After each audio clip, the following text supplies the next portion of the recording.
Hello guys, this is Sploot and welcome back to another free-to-play guide for Ragnarok New World.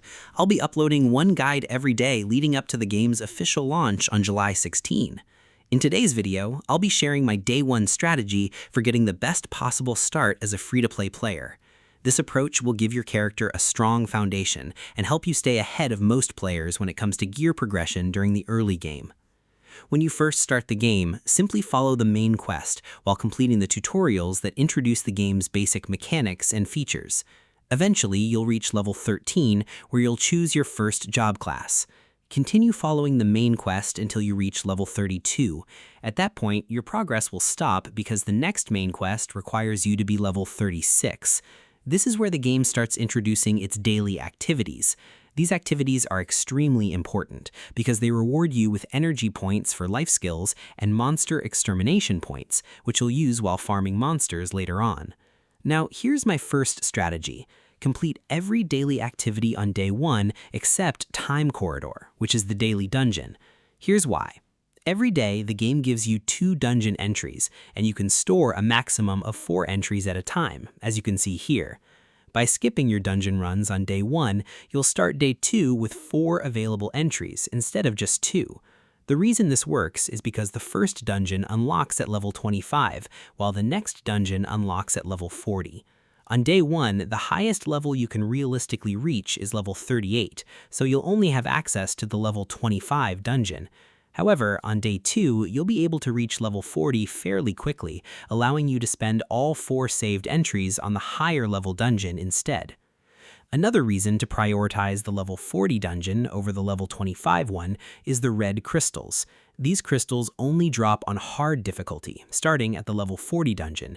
Collect enough of them and you can exchange them for a royal chest, which grants random royal gear, the best gear currently in the game. During the beta, you first had to clear the common version of a dungeon before unlocking hard mode. The good news is that your first common clear doesn't count as an official dungeon run, so you can still clear one level 25 normal dungeon once and get rewards on day 1 while keeping both of your dungeon entries for the next day. This strategy of saving dungeon entries is something you should also remember when you're approaching level 55 and level 70, since those levels unlock new dungeons as well. After finishing your daily activities, you should have around 3,600 wild points available for farming experience and item drops. If you haven't watched my leveling guide yet, I highly recommend checking it out so you'll have a better understanding of how to use your wild points efficiently. Link will be in the description below. After spending all of your wild points, you should reach level 36. From there, continue the main quest, which won't take very long to complete.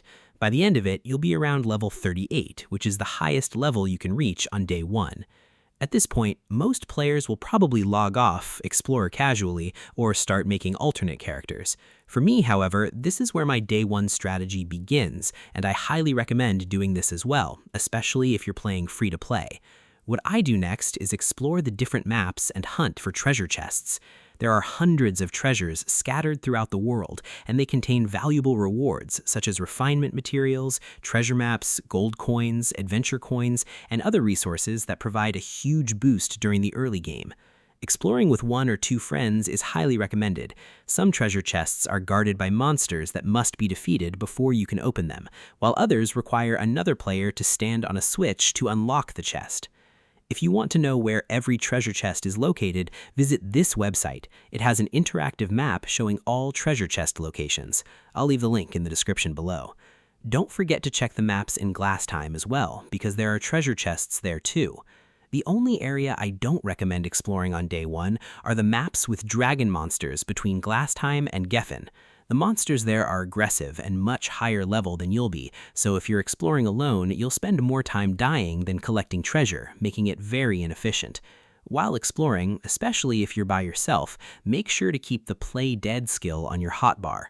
Many monsters are aggressive and will attack on sight. If you get surrounded, using Play Dead can save your life and prevent a lot of unnecessary deaths, which also saves you a lot of time. After collecting every treasure you can find, you'll probably have a large number of low-level treasure maps.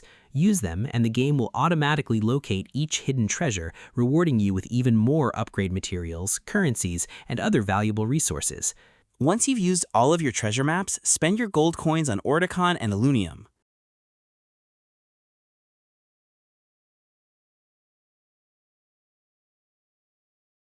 After opening all the treasure chests, using every treasure map, and purchasing gold coins with Oridican and Alunium, this is how many upgrade materials I was able to collect. With everything I gathered on day 1, I was able to refine my weapon to +8 and all of my other equipment to +5. For a free-to-play player, that's an incredibly strong start. Don't worry if your equipment is still low level. Later, you can transfer your refinement and enhancement levels to better gear anytime you want, so none of your early investments will be wasted. And that's it for today's guide. If you found this video helpful, don't forget to leave a like and subscribe. I'll be uploading a new Ragnarok New World guide every day leading up to launch, so stay tuned. Thanks for watching, and I'll see you in the next one.